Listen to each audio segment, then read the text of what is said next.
Nous sommes venus, Dieu d'amour, célébrer ton saint nom, toi qui es bon et miséricordieux, Père.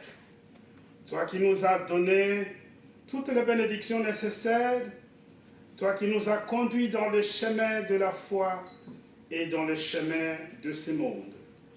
Toi qui nous as protégés de tout danger. Et toi qui as réveillé la foi en nous, afin que nous puissions venir auprès de toi ce matin. Nous te disons merci, Père. Merci pour ces lieux que tu as créés. Merci aussi pour ces lieux très saints que nous venons ici nous agenouiller spirituellement devant toi avec notre foi et avec nos prières. Nous venons ici, Père d'amour, aussi te remercier pour la protection que tu as accordée à tous les nôtres, à tous nos frères et sœurs, à toutes nos familles et à tous les contemporains de la terre. Père de miséricorde, tu es le Dieu Tout-Puissant, le Créateur de tout et de tous. C'est toi qui veilles sur les âmes de tes enfants. C'est toi qui veilles sur la nature que tu as créée et que cette nature aussi donne la joie dans le cœur de l'homme. Dieu d'amour, ce matin, nous voulons aussi te célébrer parce que nous pensons que tu es le Dieu Tout-Puissant. Nous croyons aussi que tu es le Dieu qui a créé toutes choses et que tu mérites toutes nos louanges. En ces lieux, Père d'amour, chacun de tes enfants apporte sa supplique, sa prière. Chacun de tes enfants apporte aussi sur cet autel de grâce toutes les difficultés, toutes les souffrances, mais aussi tous les bonheurs qu'ils ont pu rencontrer durant les jours qui se sont écoulés. Mais ici, nous sommes venus aussi, Père d'amour, pour écouter la vérité qui est l'Évangile, qui est ta parole, cette vérité qui nous a été enseignée le dimanche passé, cette vérité qui suscite encore une fois de plus l'envie de te connaître, qui es-tu, notre Dieu Tout-Puissant. Qu'est-ce que tu fais? Des choses si merveilleuses, ton amour est si grand envers ton humanité, envers les humains que tu as créés. C'est pourquoi, Père d'amour, donne-nous la paix ici et en ces lieux. Donne-nous la protection sur tes anges, mais aussi donne-nous ta parole en toute vérité.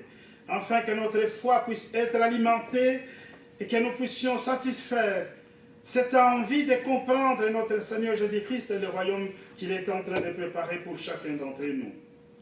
Nous prions pour ceux qui ne sont pas ici avec nous, Père. Tu connais le cœur de tes enfants. Tu connais chacun d'entre nous. Tu connais ceux qui sont notre Dieu Tout-Puissant, absents, et la raison de leur absence. Mais aussi, tu sais que beaucoup d'entre tes enfants sont malades. La maladie spirituelle parfois, la maladie celle qui dit même si je ne veux pas à l'église, ça ne fait rien. Même si je ne dis rien à Dieu, je reste tout seul, je sais que je me réjouis sur cette terre et que je gagne ce que je veux. Tes enfants, notre Dieu Tout-Puissant, ont perdu la connaissance parfois. C'est pourquoi nous te demandons, toi, de nous donner la connaissance, le discernement de ta parole, mais aussi de notre vie spirituelle. De bénir notre communauté, Père d'amour, et d'être au chevet de ceux qui sont encore plus malades, qui continuent à gémir notre Dieu Tout-Puissant. Que ce soit dans leur esprit, dans leur âme, mais aussi dans leur humanité. Donne-nous ta parole, bénis tes serviteurs, bénis l'autel de grâce, bénis les apôtres. Unis-nous dans la prière de tous et exauce-nous, au nom de notre Seigneur Jésus-Christ. Amen. Amen. Mes chers bien-aimés, frères et sœurs, ce dimanche, nous avons la parole qui est dans le premier livre de Corinthiens, dans son chapitre 12, versets 4 jusqu'à 6. Il y a diversité de dons, mais le même esprit. Diversité de ministères, mais le même Seigneur. Diversité d'opérations, mais le même Dieu qui opère tout en tous. Jusqu'ici.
Merci beaucoup pour ce chant qui est un chant qui est révélatrice. La toute dernière phrase de ce chant dit « Allez auprès de votre roi de paix ». Et il débute pour dire « Tous debout ». Tous se sont rassemblés. Tous debout, ils se sont rassemblés au nom de Dieu. C'est l'Église de Christ. Ce sont les enfants de Dieu qui ont choisi de servir le Seigneur. Ils se rassemblent dans le monde, ils se rassemblent dans leur cœur, ils se rassemblent pour servir le Seigneur. Avec émoi. Avec force. Ils ne regardent pas à gauche, ils ne regardent pas à droite. Ils n'ont rien à voir avec toutes les souffrances et les difficultés que la terre nous inflige. Mais ils ont besoin de servir le Seigneur parce qu'il est leur prince, le prince de paix. La paix éternelle attend les enfants de Dieu éveillés, qui sont en train de discerner aujourd'hui la parole de Dieu, qui comprennent que le Seigneur a besoin de chacun de nous pour son royaume. La grâce est disposée sur l'autel de grâce. Mais parfois, ce sont les envies de la terre qui nous éloignent de cette grâce que le Dieu Tout-Puissant dispose à chacun ici sur l'autel de grâce. Je reviens sur la parole de l'apôtre et patriarche lorsqu'il dit « Les gens veulent qu'on leur dise ce qu'ils ont besoin d'entendre. Les gens ne veulent pas qu'on leur dise la vérité. Alors que l'évangile, elle, c'est la vérité. Le Seigneur a prêché la vérité dans l'évangile. Et le Seigneur s'est contenté de dire que la vérité. Il ne s'est pas contenté de dire ce que les gens voulaient entendre. Vous savez combien le Seigneur a été confronté par le peuple d'Israël qui attendait le rétablissement du royaume de David.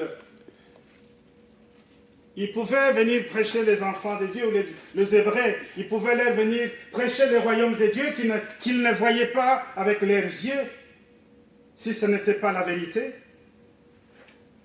Parce qu'ils ne voulaient pas entendre du royaume de Dieu. Ils n'en avaient rien à faire avec ça.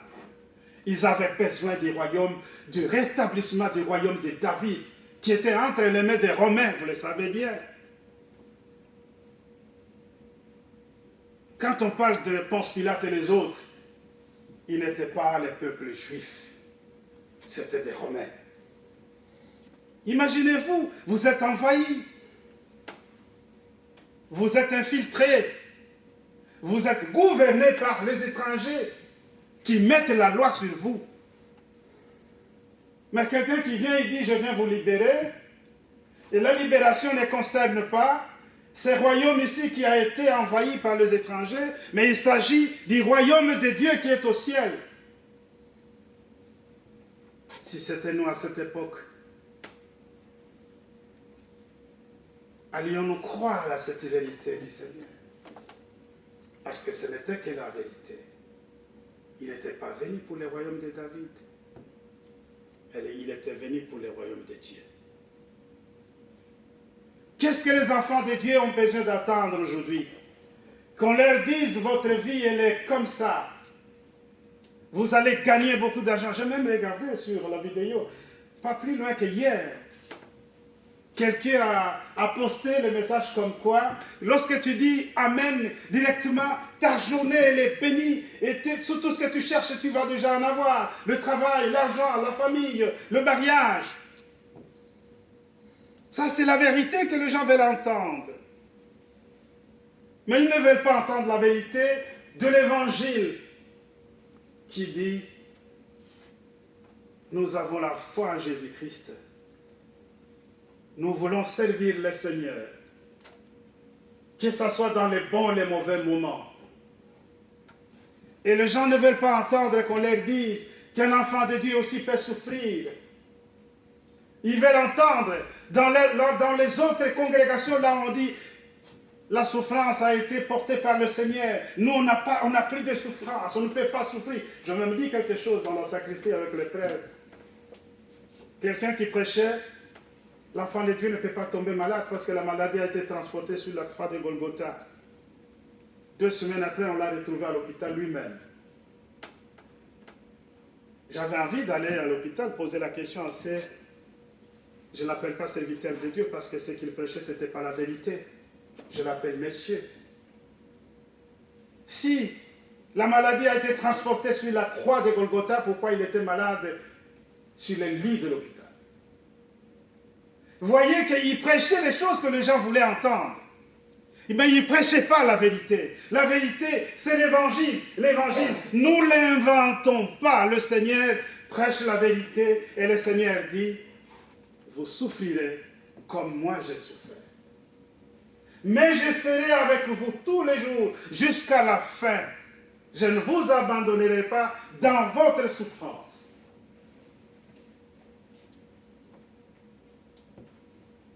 Chers frères et sœurs, la Trinité, aujourd'hui c'est un dimanche de Trinité. C'est une grande fête. Lorsque le Seigneur est retourné au ciel après avoir vaincu le mal, et le tout dernier c'était la mort. Le plus difficile, mal que le Seigneur a vaincu.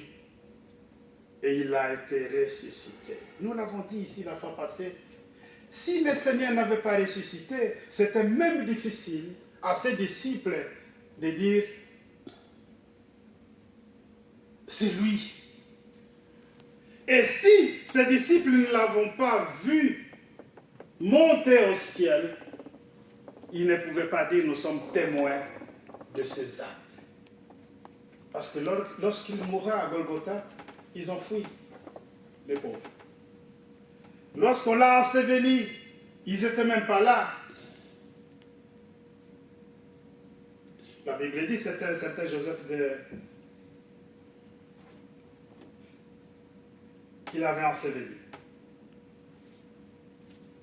Lorsqu'il ressuscita, il n'était pas là. Ce sont les femmes qui sont venues enquérir de ce qui s'est passé au tombeau et ils ont vu qu'il n'était pas là.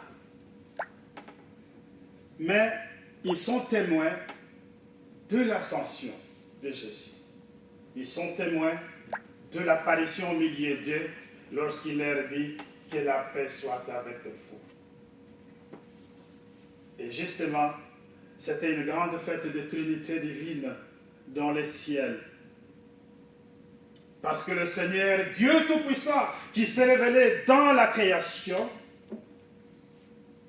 qui était rédempteur, créateur de l'humanité et de tout ce que nous sommes en train de contempler, il a fait une alliance avec le peuple hébreu.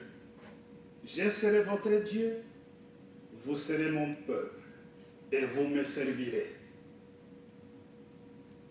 Ce Dieu était un Dieu fort.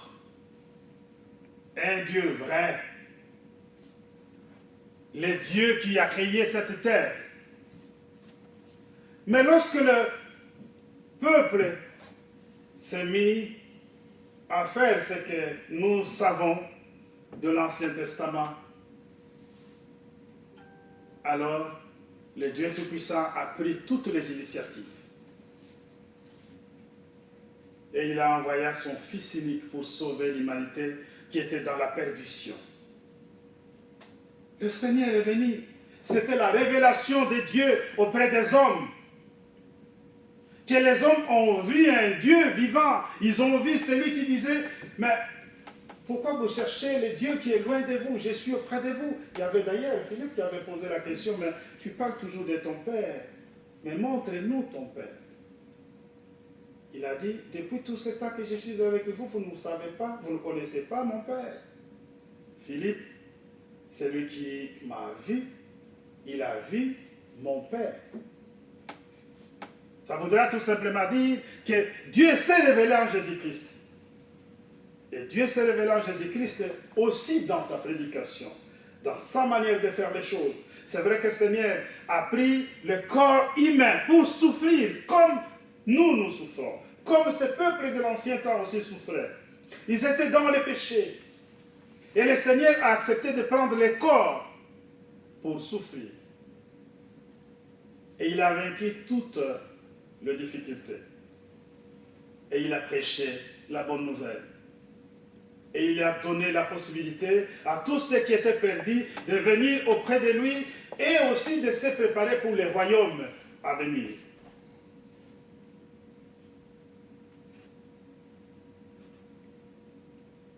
Du temps de Jésus, il y avait des souverains sacrificateurs qui ne voulaient pas écouter de la prédication de Jésus, qui ne voulaient pas les suivre. Alors que c'était des gens qui étaient disposés d'ailleurs, qui comprenaient déjà les lois de Moïse, qui pouvaient dire, nous connaissons, nous avons déjà un pas en avance dans la connaissance de la parole, alors nous allons te suivre, nous allons te soutenir, nous voulons te protéger. Ils ont fait le contraire. Vous savez pourquoi? Parce que l'homme a besoin de régner dans son coin.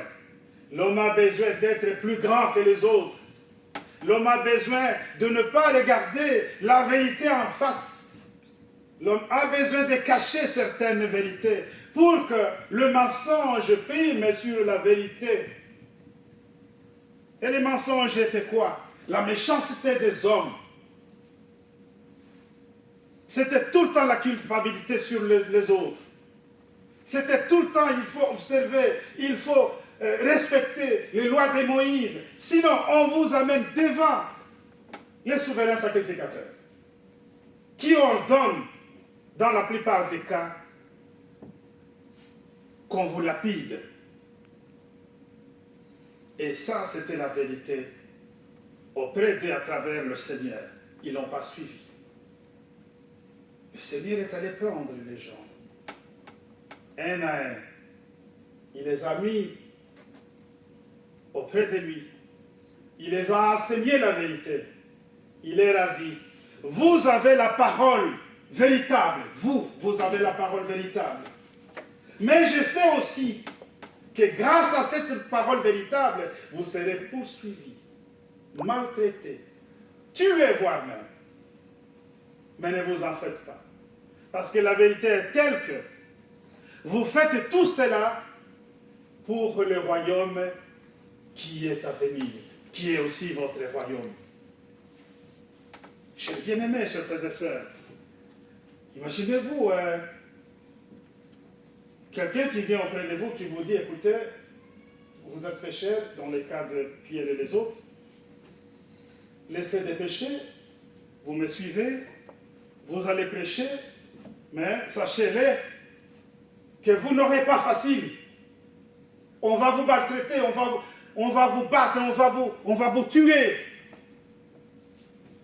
Mais vous le ferez en mon nom.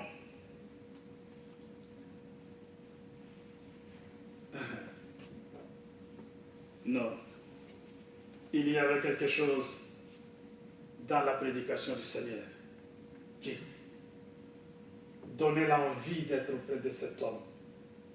Parce que la vérité n'était pas facile de la garder, de continuer à la vivre. Ce n'était pas facile. Alors le Seigneur, dans son royaume, ensemble, dans la Trinité, il choisit maintenant un autre Dieu. Et d'ailleurs, lorsqu'ici nous parlons de Dieu le Père, le Fils et le Saint-Esprit, d'ailleurs c'est ça l'ouverture, lorsque nous voulons ouvrir le service divin. Nous invoquons la Trinité du Dieu le Père, le Fils et le Saint-Esprit, qui sont en eux, qui sont en eux, si vous voulez, ou en une seule personne.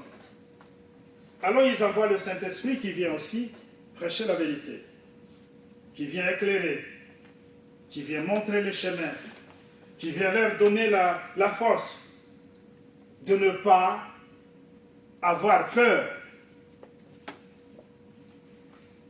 Chers bien-aimés, chers frères et sœurs, c'est cela la vérité. La vérité est que, et en Dieu trine.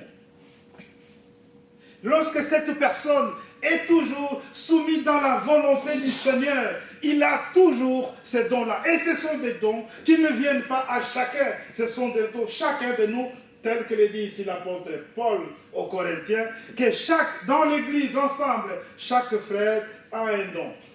L'apôtre Patrache l'avait aussi dit la fois passée, que le jeune lui avait posé la question de savoir comment est-ce qu'il peut savoir qu'il a un don. Et l'apôtre lui a dit, mais il est simple pour ceux qui chantent, par exemple, il a les dons de chanter, il chante, il sait que moi je peux chanter.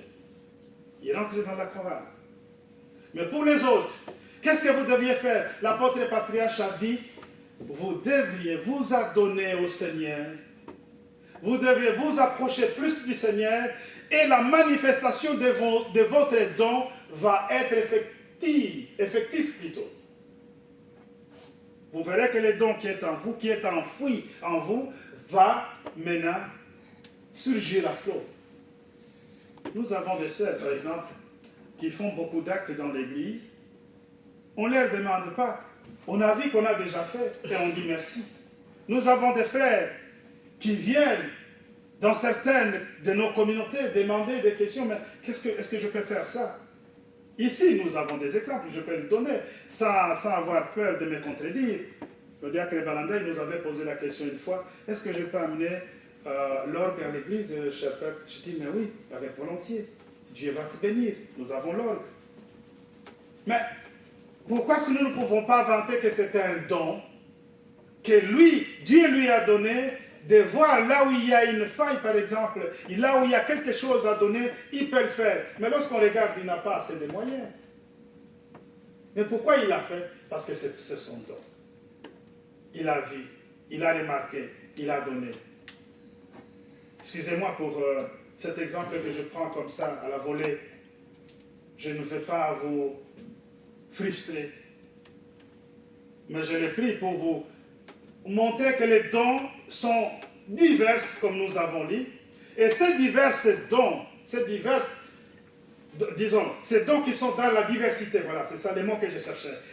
Ces dons qui sont dans la diversité, chacun de nous en a sa part. Et nous devons contribuer à travailler ensemble pour mettre ces dons en exercice. Et c'est comme ça que l'Église de Jésus-Christ devient un corps, l'Église corps du Seigneur ou l'Église corps de Christ. Chers bien-aimés, chers frères et sœurs, le don d'opérer des prophéties, un autre, c'est le don de discernement des esprits, à un autre, la diversité de langues, à un autre, l'interprétation de langues, ainsi de suite. Le discernement. Dans l'Église du Seigneur, la parole de Dieu qui nous est prononcée, la parole qui est vérité, parce que nous la discernons. Lorsque nous rentrons à la maison, nous nous asseyons, nous regardons encore une fois de plus sur cette parole. En quoi ça me concerne? Aujourd'hui, là, déjà, nous avons la facilité avec l'Internet. Nous avons des services divins qui restent et qui ne partent pas, qui ne s'envolent plus.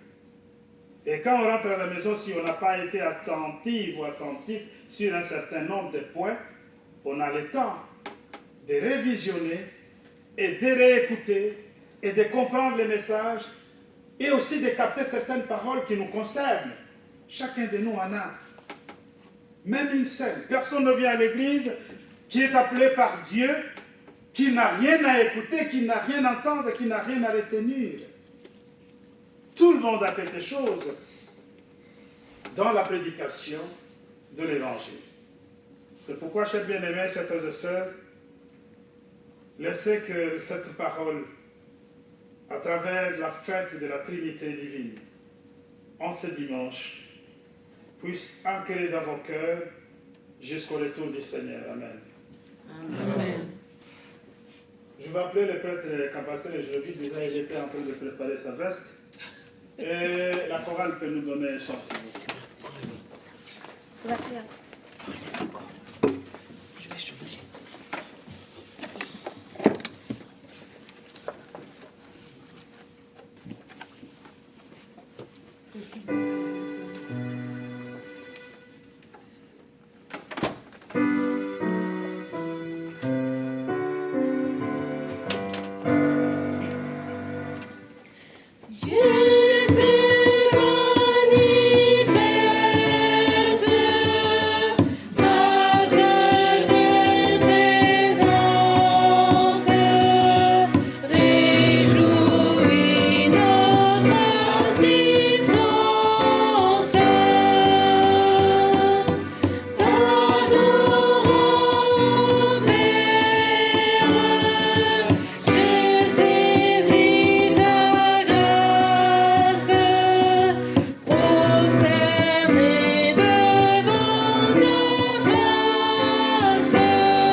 Merci, cher choriste. Merci, mon cher prêtre, pour cette excellente prédication. Je me demande si encore à dire, bien-aimé. En écoutant notre prêtre ici, il a plus parlé de bien-aimé. Et la base, c'est l'amour. L'amour qui se manifeste dans cette Trinité divine. Aujourd'hui, le matin, quand je venais, je venais à pied, j'avais raté mon bus, mais je suis passé quelque part ici à une salle qu'on appelle l'harmonie. L'harmonie. Nous avons l'harmonie dans ces lieux où nous nous trouvons.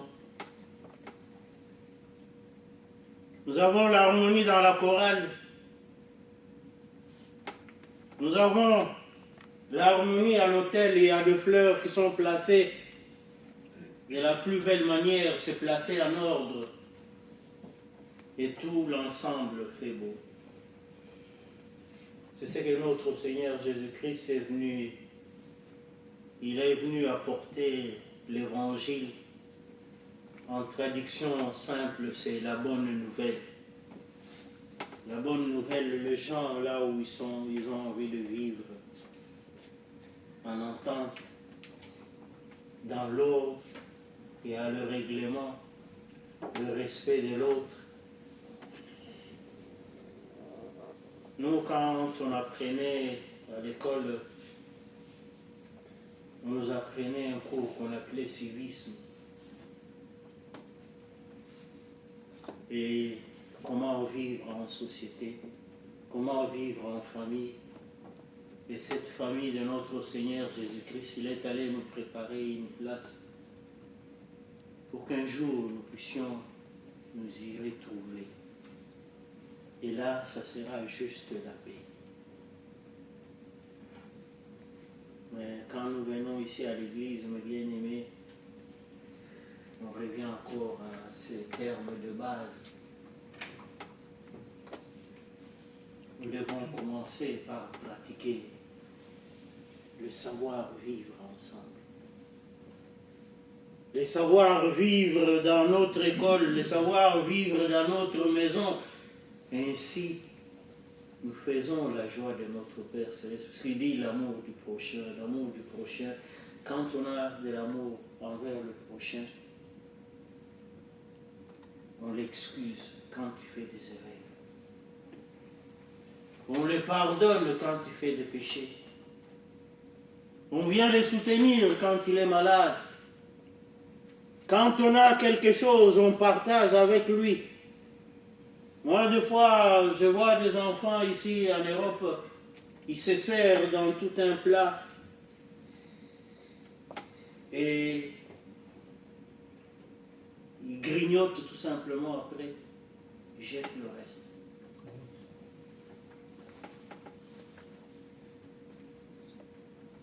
On a un essuie, son frère qui est à côté, peut-être qu'il n'avait pas lavé son essuie-main. Il dit non, je prends ton essuie-main, je vais aller utiliser ça. On dit non, mon essuie, il ne faut pas y toucher. Mais on parle toujours, non, j'aime mon frère. Celui-là, c'est ma soeur, je l'aime et tout ça, mais entre-temps, on est très égoïste.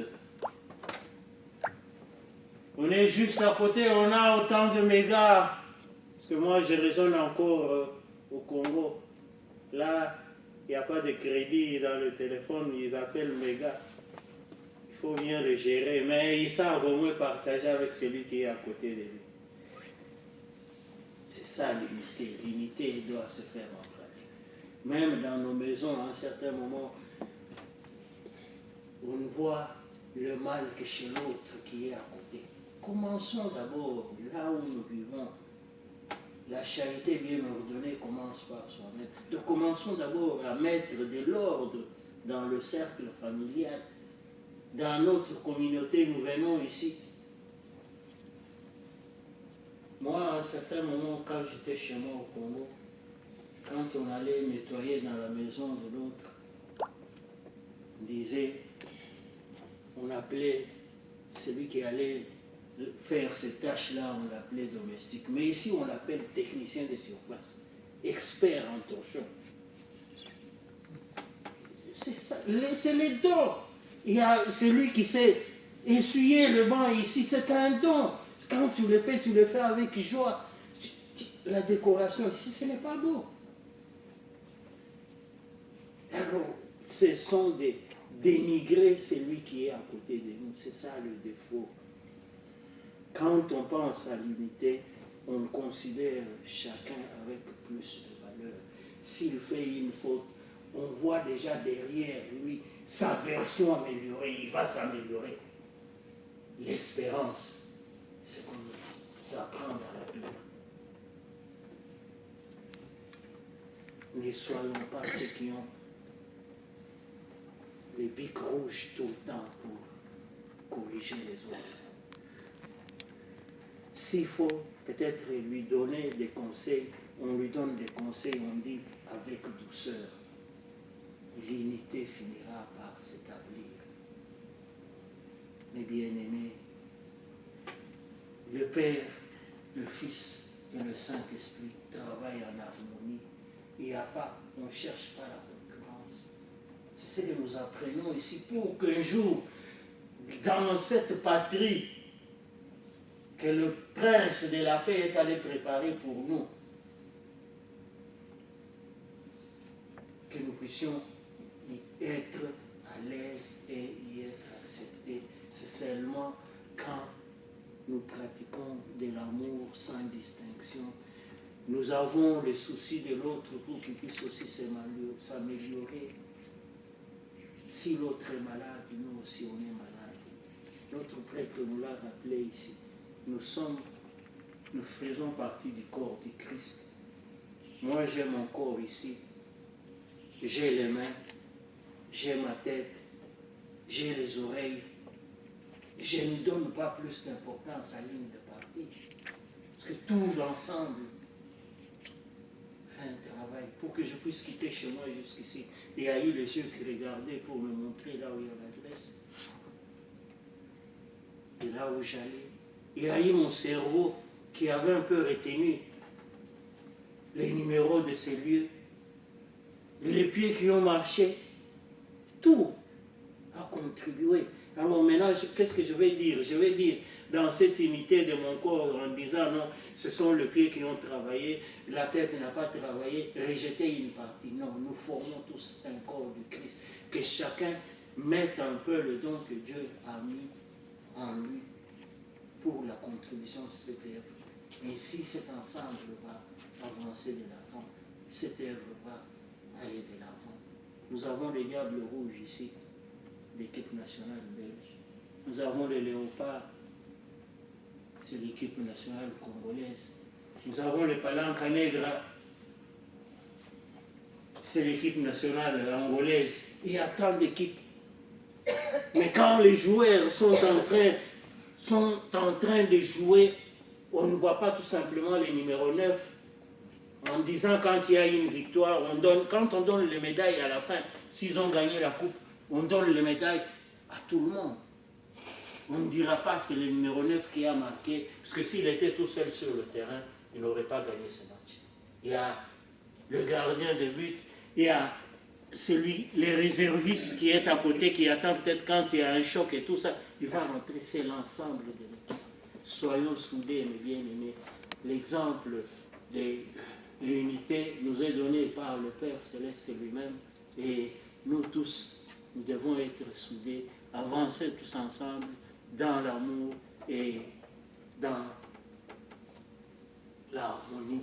Ainsi, ça fera la joie de notre Père Céleste dans cette communauté, que chacun trouve ce que Dieu a mis en lui pour contribuer, afin que cette petite communauté puisse avancer. Ainsi, nous allons croître et amener aussi ceux qui sont à l'extérieur en disant non, ils vivent bien, ils s'entendent bien. Ainsi, nous faisons l'évangélisation, même si on ne prêche pas le verset divin. Que notre Père Céleste soit loué. Amen. Amen. Je retenais une chose chez le prêtre, il a parlé beaucoup, il a utilisé le terme harmonie. Il nous a dit l'harmonie, nous la prenons auprès de Dieu le Père, le Fils et le Saint-Esprit. Ils vivent en harmonie, ce qu'a fait le Père, ce qu'a fait le Fils, ce que fait le Saint-Esprit. C'est pourquoi on dit Dieu est tout en tous. Ça veut dire qu'il n'y a pas de séparation. Et ici, l'apôtre Paul nous parle des dons que l'Église, corps de Christ, doit exercer. Parce que ces dons se trouvent entre nous. Les dons de sagesse, les dons de guérison, les dons de discernement, les dons de foi, tous ces dons-là concourent à l'amélioration de l'Église, corps de Christ, que nous sommes en train de bâtir. Que cette Église, corps de Christ, qui deviendra Église épouse du Seigneur, dans les jours de la première résurrection. Tous, nous sommes appelés maintenant à vivre en harmonie, à contribuer à travers les dons que Dieu a mis en nous pour son œuvre dans l'Église. Ne restez pas derrière. Si vous sentez un certain don, faites-le dans l'Église. Mettez-le à l'œuvre. Ne dites pas « j'ai honte ». Ne dites pas « je n'ai pas le temps ». Tout le monde a toujours un temps, et surtout le temps pour le Seigneur. L'harmonie, c'est aussi à travers la Sainte Seine, chers bien-aimés, le corps du Christ, le sang du Christ.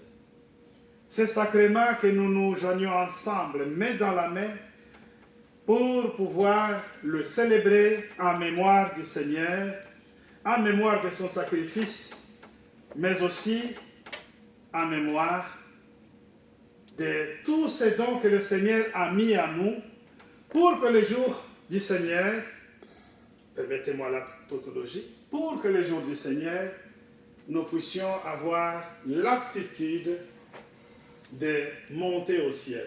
Aux uns dans la résurrection, aux autres dans la transformation. Ceux qui sont morts en Christ, qui seront ressuscités, et ceux qui seront encore vivants, comme dit l'apôtre Paul, et nous qui sommes vivants, alors que lui n'est plus vivant. Il dit, et nous qui sommes vivants, nous serons aussi transformés pour la rencontre du Seigneur dans les airs. Et vous, prenez cette parole, consolez-vous les uns les autres.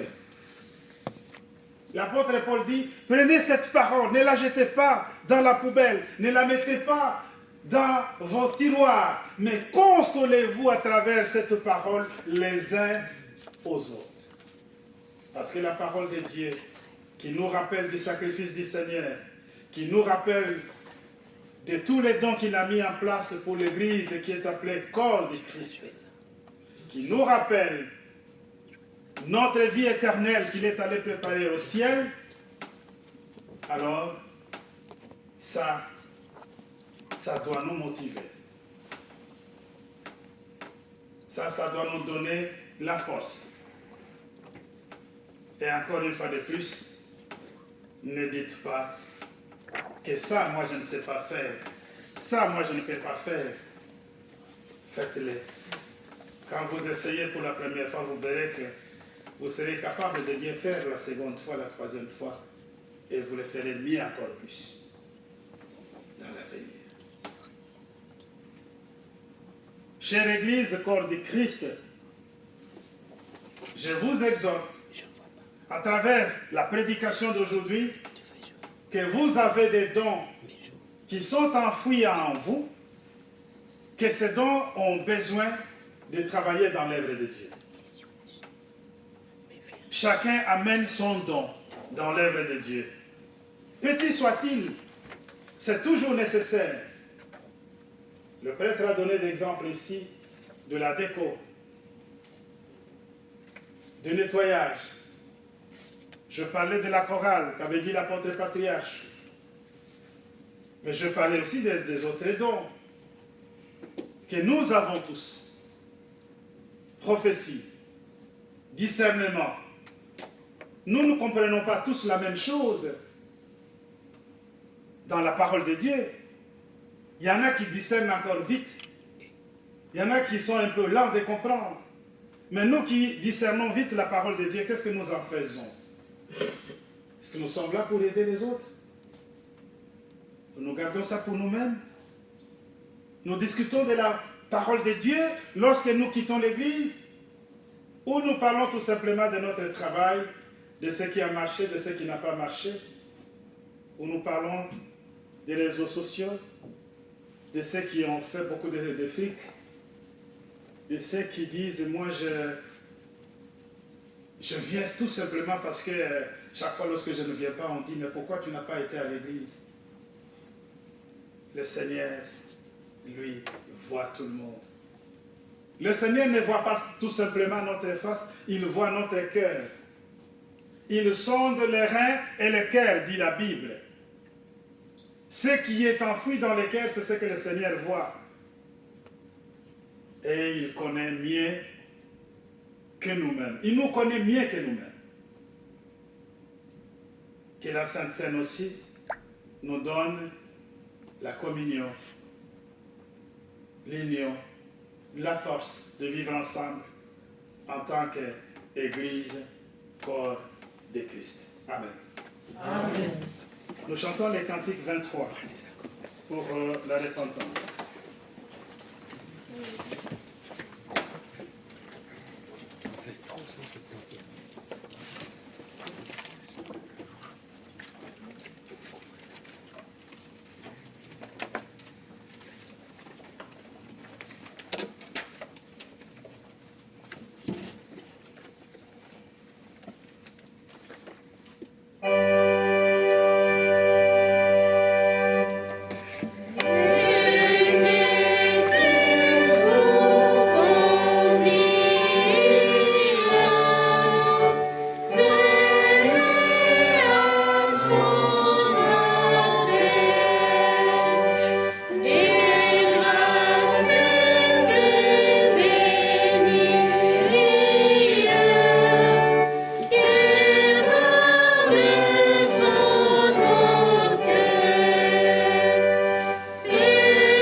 bien-aimés, pour réciter la prière que le Seigneur nous a enseignée. Notre Père qui es aux cieux, que ton nom soit sanctifié, que ton règne vienne, que ta volonté soit faite sur la terre comme au ciel. Donne-nous aujourd'hui notre pain quotidien. Pardonne-nous nos offenses, comme nous pardonnons à ceux qui nous ont offensés. Ne nous induis pas en tentation, mais délivre-nous du mal. Car c'est à toi qu'appartiennent, dans tous les siècles, le règne, la puissance et la gloire. Amen. Selon la mission que j'ai décidé l'apôtre et mon mandat, je vous annonce la bonne nouvelle. Au nom de notre Seigneur Jésus-Christ, le Fils du Dieu vivant, vos péchés vous sont pardonnés. La paix du ressuscité soit avec vous. Amen. Amen. Éternel, Dieu Tout-Puissant, bon Père Céleste, en ces moments et en ces lieux, nous te rendons tous les hommages nécessaires. Nous te disons merci pour le pardon des péchés que tu viens de nous accorder. Mais aussi merci pour la table du Seigneur, que nous sommes maintenant dignes de nous approcher et de prendre le repas qui est le corps et le sang de notre Seigneur Jésus-Christ. Ce corps qui a souffert, ce corps qui a accepté de mourir, mais aussi de ressusciter pour le bien-être de toutes les âmes sur cette terre. Père bien-aimé, nous te disons merci aussi pour tous ces actes que le Seigneur avait commis sur cette terre. Bénis chacun de nous ici présents qui allons prendre le corps et le sang de notre Seigneur Jésus-Christ pour que nous puissions nous préparer aussi notre résurrection, mais aussi notre transformation. Unis-nous dans la prière de tous et exauce-nous au nom de notre Seigneur Jésus-Christ. Amen. Amen. Nous allons célébrer la Sainte Seine.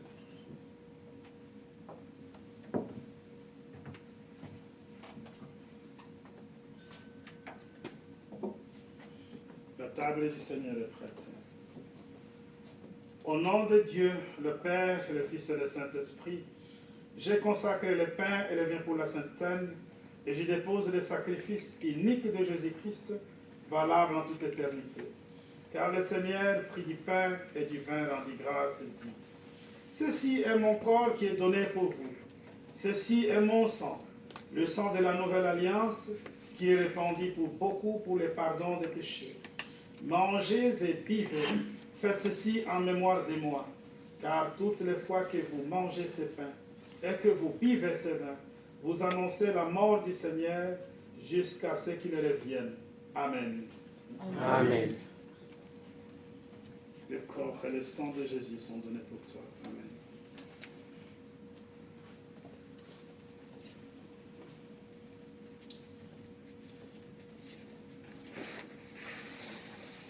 Prenez place.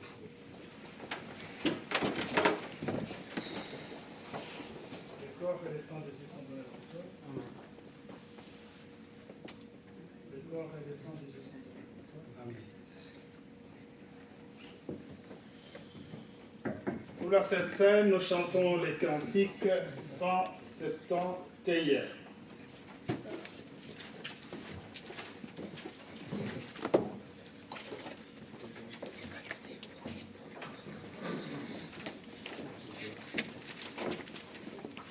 Le corps et le sang de Jésus sont donnés pour toi. Amen. Le corps et le sang de Jésus sont donnés pour toi. Le corps et le sang de Jésus sont donnés pour toi. Le corps et le sang de Jésus sont donnés pour toi. Le corps et le sang de Jésus sont donnés pour toi. Le corps et le sang de Jésus sont donnés pour toi. Le corps et le sang de Jésus sont donnés pour toi. 171. Le corps et le sang de Jésus sont donnés pour toi. C'est fait.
levez-vous pour terminer dans la prière.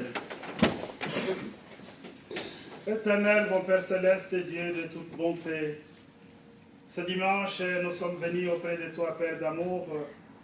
Nous avons écouté ta parole qui est la vérité que le Seigneur Jésus-Christ a déposée sur les cœurs de ceux qui ont voulu écouter la vérité du royaume de Dieu. Dieu d'amour, il a donné cette vérité à travers l'apostolat, à travers ses serviteurs, et il les a recommandés de transmettre que la vérité dans toutes les nations. Père d'amour, c'est ce que nous faisons. Nous voulons toujours écouter l'Évangile, nous voulons écouter notre Seigneur Jésus-Christ, nous voulons rester toujours dans la vérité, même si la vérité parfois, elle frustre beaucoup de cœurs ou beaucoup des hommes. Mais nous allons te rester fidèles dans notre foi tout en sachant que ce que tu nous dis est bon pour notre vie de foi et pour notre avenir dans le royaume que toi tu prépares. Maintenant, en ces lieux, Dieu de miséricorde, tu nous as donné aussi les dons nécessaires. Tu as révélé à travers la parole que nous avons des dons, chacun de nous, de pouvoir mettre en pratique pour l'œuvre de Dieu dans notre communauté.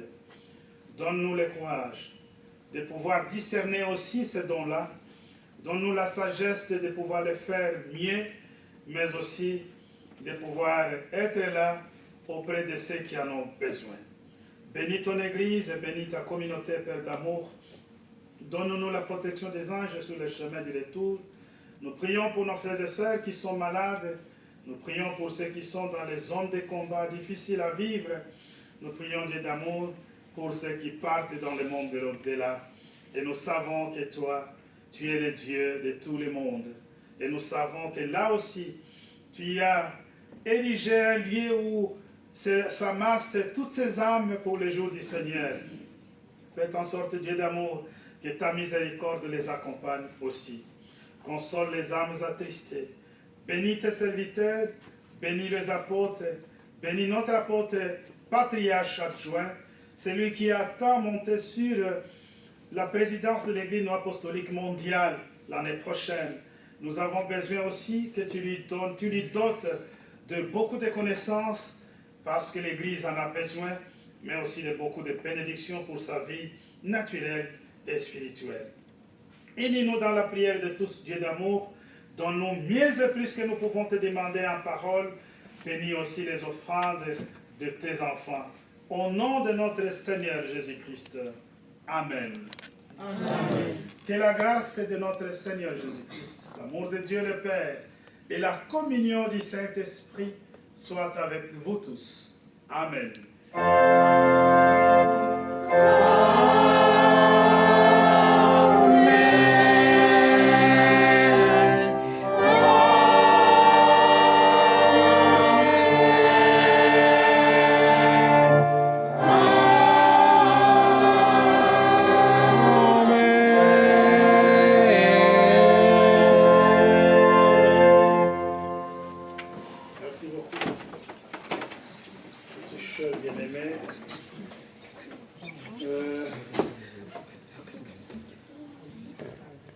Oh là là.